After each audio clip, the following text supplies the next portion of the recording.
Well, good morning, everyone, and welcome to my weekly press conference. It's great to be with you all here in Louisville Metro Hall. And what a week last week was in our city.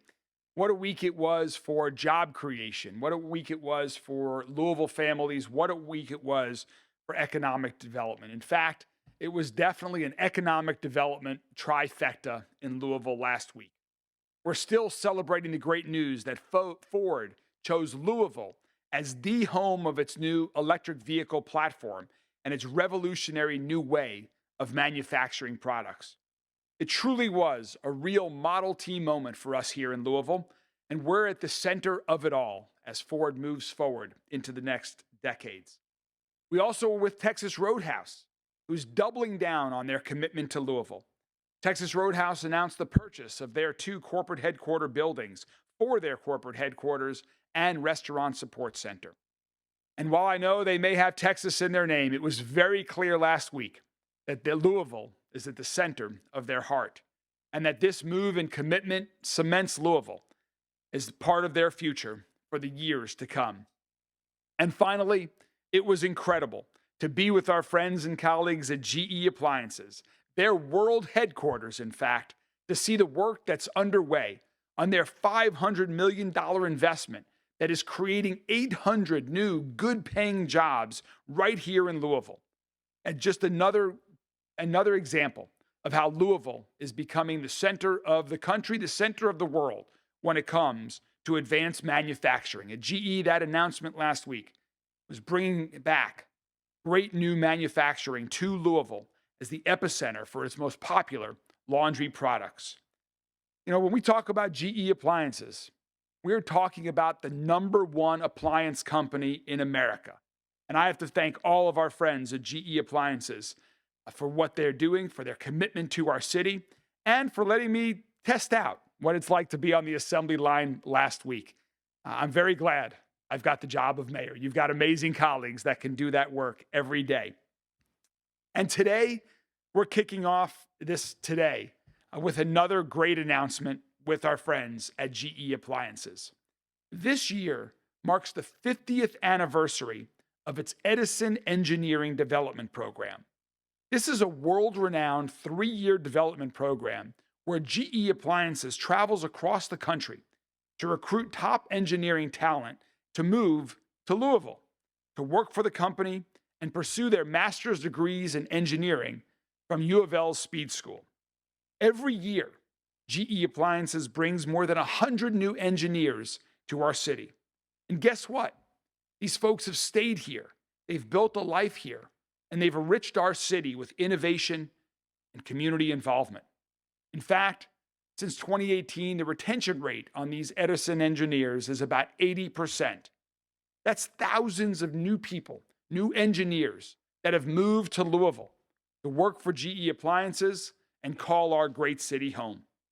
And this is one of the reasons why Louisville is emerging as one of the new innovation hotspots across the country. So to talk a little bit more about this program and how GE Appliances' patent portfolio has expanded over the last decade, please join me in welcoming GE Appliances Chief Engineer Karen Hoff, and also Justin Brawley is joining her as well. And I should mention that Karen is the first female chief engineer in the history of GE Appliances. Thank you, Mayor Greenberg. Good morning, everyone. So I am really excited to be here on behalf of the 1,600 engineers at Appliance Park, the global headquarters of GE Appliances right here in Louisville, Kentucky. And today I'm here to talk about a hot topic for our city, talent attraction and retention. I'm here to tell you not only is world-class talent staying in Louisville, they're coming here, building their careers here, and they are driving innovation right here in Louisville, Kentucky. As the mayor said, this marks the 50th anniversary of GE Appliances Edison Engineering Development Program in Louisville. Since 1975, at our headquarters, the Edison Program has brought the best and brightest from top engineering schools across the country and from right here in Kentucky. These newly graduated engineers develop real-world experience designing appliances that go into millions of homes, And they also get a fully paid master's degree from the University of Louisville J.B. Speed School of Engineering. As the mayor stated, we currently have 100 Edisons on program each year. And since 2018, we've had an 80% retention rate. So the great news is that after they graduate from the program, they're staying and they're choosing to build their futures and their families right here in Louisville, Kentucky. So, why does attracting talent matter? The mayor referenced the Axios study. So, Axios, using National Science Foundation data, named Louisville as one of the emerging innovation hotspots. And they referenced a surge in patents, 105% surge from 2012 to 2022. At GE Appliances, we have doubled the size of our patent portfolio in the last 5 years. And we have more than 1,000 engineers that have at least one granted patent, and some that have up to 119. Imagine 119. That is not talent leaving Louisville. That is talent inventing, designing, and thriving in Louisville. And last week, we had a huge announcement. We made a commitment to invest $3 billion in U.S. manufacturing and product development. Behind every product we launch and every patent we earn, there is a design engineer who is proud to call Louisville home. So thank you, Mayor Greenberg, for celebrating this milestone with us. And I would now like to invite up Justin Broley. Justin is an Edison grad and a design engineer at GE Appliances, and he's going to share a little bit about his experience.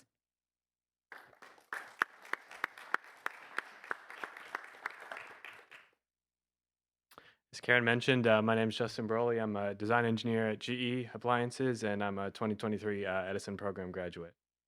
Growing up, GE Appliances wasn't really on my radar outside of keeping my food cold and my dishes clean, and Louisville meant little more to me than a team that always made March Madness headlines in one way or another, but sometimes opportunity has a funny way of finding you. As a freshman at the Purdue Co-op Career Fair, I was looking between two tables, figuring out which of the absurdly long lines I wanted to endure, when a voice called out, "You're not talking to anyone. Let me talk to you about GE Appliances." And so began the conversation that would set the trajectory of my young career and still does even now, 7 years later. In that conversation, I not only learned that GE Appliances had a long tenured and well respected co op program, but also that it set the stage for joining the Edison program upon graduation. And with each detail shared, I began to think less and less of working anywhere else. As someone who had often considered graduate school and was still unsure of exactly what I wanted to do with my engineering career, the prospect of a rotational program that would allow me to learn and grow through multiple roles, while at the same time receiving a company funded master's degree at U of L, was too good of an opportunity to pass up. And upon my arrival in that first co op rotation, I found that as a kid from the suburbs of Dallas, Louisville was a Goldilocks city of sorts. Not too big, not too small, just right. That just right city I found had so much to offer, from exploring Iroquois and Cherokee Park to enjoying a waterfront Wednesday concert atop Big Four Bridge to a food scene that never fails to amaze. I mean, how many people can say they have a Caribbean, Ethiopian, and Nepalese restaurant within 5 miles of where they work? And not only that, but they're all amazing. That same amazement followed me to work, where I was able to apply for a patent for something I designed in my very first co-op rotation as a sophomore in undergrad, as well as 6 patent applications as an Edison engineer.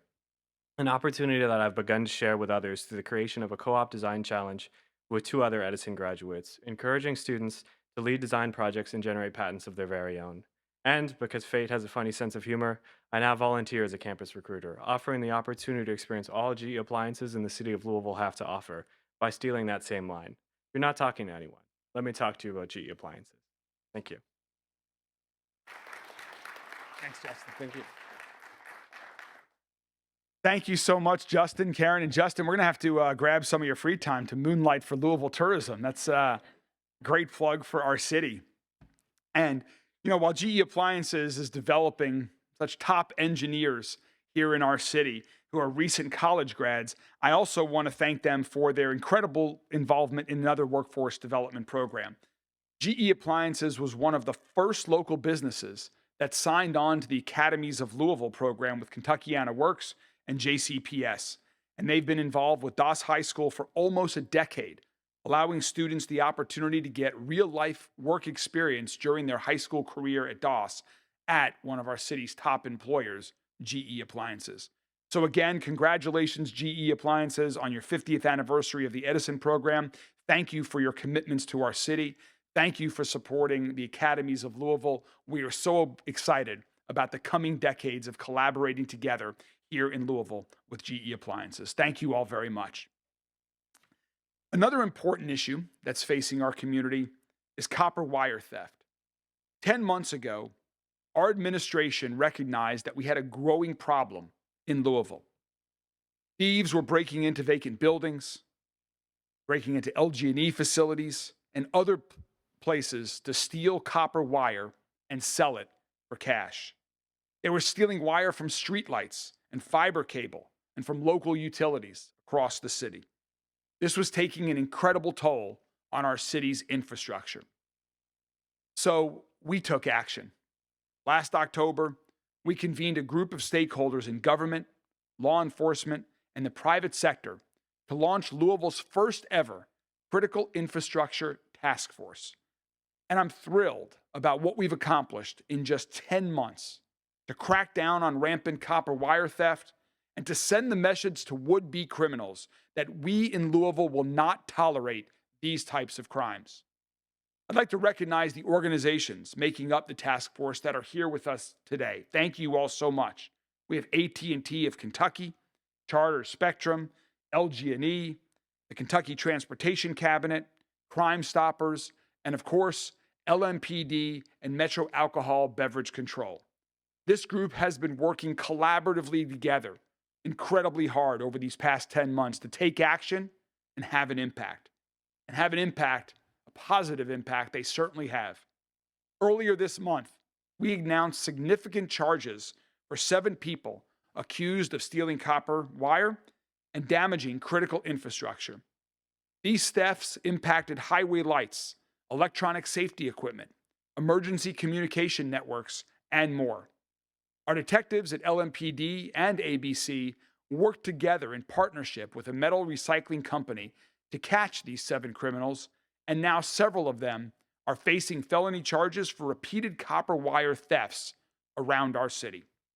And the reason these people are charged with felonies is because our task force worked directly with the state legislature to beef up the penalties last year for people who damaged critical infrastructure while stealing copper wire. I want to give a big thanks also to our General Assembly for passing this important law. This is how government is supposed to work. The private sector working together with our local and state officials, collaborating with lots of different agencies throughout Metro government to take action and have a positive impact for our citizens. And we're here today to celebrate a new Metro Council ordinance that will help us crack down on copper wire thieves. I want to thank the sponsors, Councilman Winkler and Councilman Kramer, who worked with us to pass this ordinance with their colleagues at Metro Council. This new ordinance increases penalties for copper wire thieves and makes it easier for police to prosecute them. The task force worked with the council and with the metal recycling industry to pass this ordinance, and I want to thank everyone from the private sector and business community as well who stepped up to the plate to address this problem and helped us get it done. We're trying to protect the entire community from thieves, and that includes the businesses who unknowingly buy stolen metal. Just to give a little tidbit of the positive impact that this work has had, I want to share an anecdote from AT&T of Kentucky. In recent years, Louisville was among the top 5 markets nationwide where AT&T saw incidents of copper thefts. Today, Louisville is no longer even in their top 30 markets for copper theft incidents for AT&T. This is positive momentum. This is the reflection of what people can do when they work together, where they have a strategy and they take action. We have taken action. We have seen positive results. And I want to thank everyone involved with this critical infrastructure task force, with our colleagues at Metro Council that have helped make this happen. So I'd like to call everybody up from the task force to join me, all of our partners from LMPD, ABC, all of the private sector that work together, to thank you all very much. We are excited about this new ordinance. At AT&T, we say that connecting changes everything. But we cannot fulfill that promise to our customers if we get our lines stolen and cut off. These are community clinics, police stations, 911 centers, businesses, and residents that get disconnected. And that is a major public safety issue. And that is why we're so excited when we see communities like Louisville prioritizing its resources to combat critical infrastructure theft and disruption. Our copper theft numbers have gone down, like the mayor mentioned.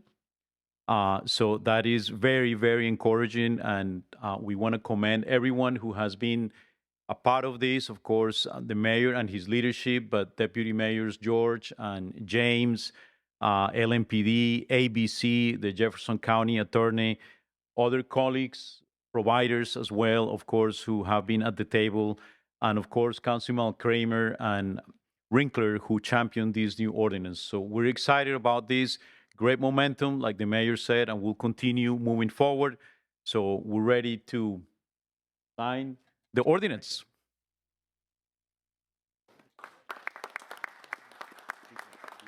Again, a big thanks to Councilman Kramer, Councilman Winkler, and all of our colleagues on Louisville Metro Council who worked collaboratively to help make this happen. We're really excited about the next steps to continue keeping Louisville safe, part of which is protecting our infrastructure. And finally today, before I take questions, we have an important update on the Solarize Louisville program. Last month, the United States Congress passed a bill that shortened the window for federal energy incentives. So if you're considering going solar at your home, you must act before the end of this year. You must act before December 31st, 2025 to claim the residential clean energy credit. This could cover up to 30% of your solar project's costs depending on your tax liability. The Solarize Louisville program offers households in Jefferson County and 7 other surrounding counties the opportunity to go solar and support our 100% clean energy goals. This program makes investing in solar easy. Through Solarize Louisville, we connect participants with vetted solar installers, provide a step-by-step walkthrough of the solar installation process, and we help participants access discount rates on solar. I'm happy to announce that the deadline to apply to Solarize Louisville has been extended to Monday, September 15th. This new deadline will allow more households to take advantage of the benefits of solar power. To date, since the overall program's launch in 2022, more than 250 participants have already signed up to go solar through Solarize Louisville. And we want to serve even more people.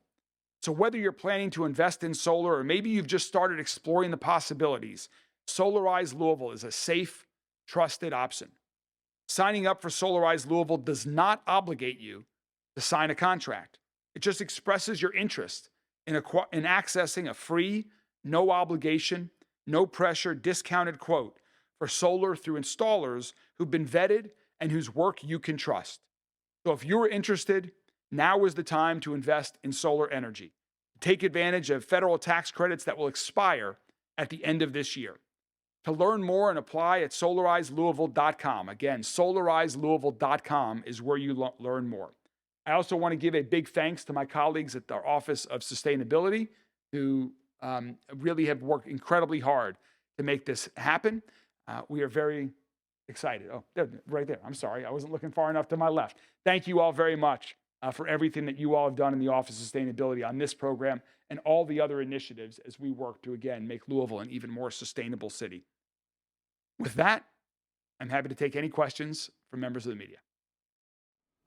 So, by FTC, Louisville has been considered a city with high crime. How would you respond if the Trump administration ordered the National Guard to the city or tried to put local law enforcement under federal control like we've seen in DC? So the question was about how would I respond if the current presidential administration sought to bring the National Guard to our city or put our city under federal control. That is not necessary, and I definitely would strongly oppose that. Under Chief Humphrey's leadership and what we've been doing, working collaboratively with the community, we are seeing incredible progress in reducing violent crime in our city. Homicides and shootings are down over 30% this year alone. We are making great progress. We can and we must do more, but we are doing that here locally with LMPD, with community organizations, with our executive director of community safety and the new work that she is doing through our Safe Louisville plan, through Office of Violence Prevention, through gatherings like we had last night, community conversations, bringing the team together. We are making progress. And don't get me wrong, this is no reason to celebrate because we have a lot of work to do. We just saw last week another tragedy that happened in our city. So we will continue to do more. We will continue to focus on areas like juvenile violence that we want and need to go down even more. But we are making great progress here in Louisville, working together as a city together. And that's our plan for going forward. Mayor, you mentioned the 100% renewable goals. I know that there is a resolution before Metro Council right now. I think it originated with your administration and the Office of Sustainability that would essentially support the city buying clean energy credits instead of doing something that's a little bit harder, which is actually cleaning up its own emissions. Why go that route? So the question was about the 100% renewable energy goals that the city has set for itself several years ago. And there's a proposal pending regarding buying some clean energy credits. And what about other things to help reduce our own energy emissions as well? We have to do it all. The proposal that's in front of the city right now and in front of Metro Council would be the catalyst for a new solar energy field that would be built in Kentucky. So additional solar energy that is added to the grid in an amount of energy equivalent to that energy that we use at Louisville Metro government. So that is new renewable solar energy being added to the grid. That is a positive step forward as we seek to help use more renewable energy. At the same time, we can and we must do more to reduce our own energy uses. And we're having great success. Tyler and the Office of Sustainability are working very hard to find savings and to reduce our energy uses from simpler things like changing the types of light bulbs that we use to when we do improvements to building with seals around windows in some of these very own buildings. So we are doing both. We will continue to do both, and we'll continue to look for new ways to even be more energy efficient and support the renewable energy goals of our city. Mayor, can you discuss the funding plan long-term for the Belvedere project? Obviously, the $10 million in city-backed bonds is secured. There's an unknown number of the state money that was appropriated 2 years ago. But what's the plan going forward the next year or so? Do you plan to go back to the General Assembly? How much? And ultimately, when do you think that money can be secured? Sure. The question was about the funding for the Belvedere. And just to remind everybody, the Belvedere is going to be a transformative project. Right now, the Belvedere is 50 years old, and it's showing its age like a 100-year-old. If you go down there, you'll see a lot of crumbling concrete. You'll see crumbling concrete over an interstate highway that has hundreds of thousands of cars pass underneath it, crumbling concrete over a parking garage where thousands of cars are parked. So we need to make significant improvements to the Belvedere. At the same time as making those improvements, we have the opportunity to do something special, to create a public destination for our city and for the country to unite right here in downtown Louisville as we work to revitalize Louisville. It is a large and it is an expensive project. And so, as was just mentioned, we plan to use the funding that the city has provided, some of the state funding from 2 sessions ago, $100 million of investment in downtown Louisville.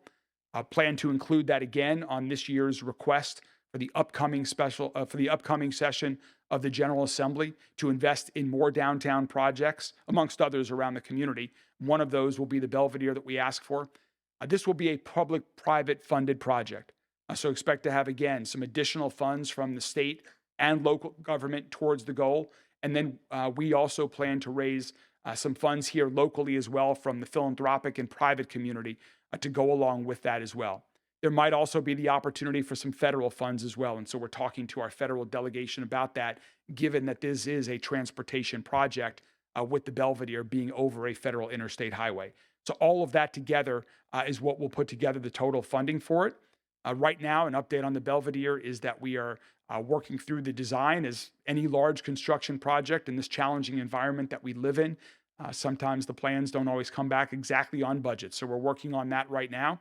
And we are going to be having some more community roundtable discussions that Layla George, who's the project executive on the Belvedere, that she and I will be announcing shortly, that we invite the community to come to give more input on the programming uses that people will be able to enjoy on the Belvedere.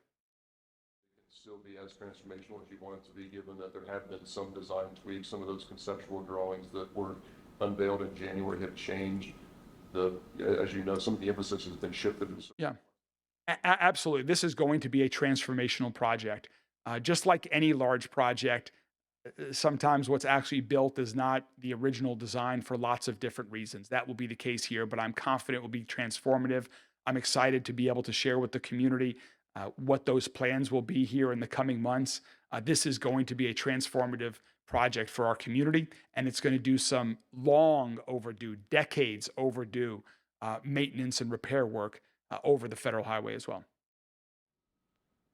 The industrial revenue bond proposal for Churchill Downs, the tweaks and changes to JCPS's share of tax revenue from that project, it's been sitting in a Metro Council committee since May.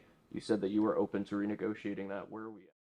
So the question was about the industrial revenue bond proposal that had been proposed to help provide an incentive to Churchill Downs, which had originally and then put on pause a approximately $1 billion investment in the racetrack in our city to help expand and welcome the world to our city every year to the Kentucky Derby, amongst others. We continue to have conversations with Churchill Downs and others. So I think just let me say, stay tuned on that. But we do hope at some point in the not too distant future to come back to that. But stay tuned. Sorry, I just had a follow-up question to my previous Sure. one about the Trump administration. Just to clarify, do you not support what the Trump administration is doing right now in DC with the National Guard? I do not, just to be very clear, I do not think there is a need for the National Guard in Louisville, Kentucky. We are making great progress on reducing violent crime in our community. Our numbers compared to the national average are incredible. We have reduced violent crime, homicides, and non-fatal shootings in our city by over 30% this year alone. That is amongst the leaders of major cities around the country, and I think we're showing the country how you can reduce violent crime by working locally with your police department, in partnership with the community, in partnership with other government agencies, in partnership with nonprofit organizations that are all working together towards a unified goal. So I do not believe there is any need for that in our city. You guys good? Mayor, let me just ask, if I can, one question about the One Park project, which is not where the developers anticipated it would be right now. Have you had any conversations with Jefferson Development Group or the development team, and do you have confidence that that project will ultimately get done and in part have the affordable housing impact that it was? The question was about the development project that's been proposed called One Park, which is at the corner of Grinstead Road and Lexington Road, right there by the Grinstead and I-64 exit, which is a significant project with residential and commercial and other uses. That would be a very significant project right there. We've been working with Jefferson Development Group on that. We support that project. The city has provided an incentive package through a tax increment financing district to that project. I believe it's now working its way through the state approval process as well for some state incentives. And so I think we'll know more following the conclusion of that process with the state. But we are working hard to develop housing across our entire city. We need all types of housing. We need high-rise housing. We need affordable housing. We need single-family homes. We need apartments. We need home ownership. We need more modular homes like we built and just opened up a couple of weeks ago in the West End. We need all types of housing. I will continue to support it, and I'm proud that this has an affordable housing component as part of it if it's able to get built, which I hope it is. Any other questions? All right. Have a great day. Thank you all very much.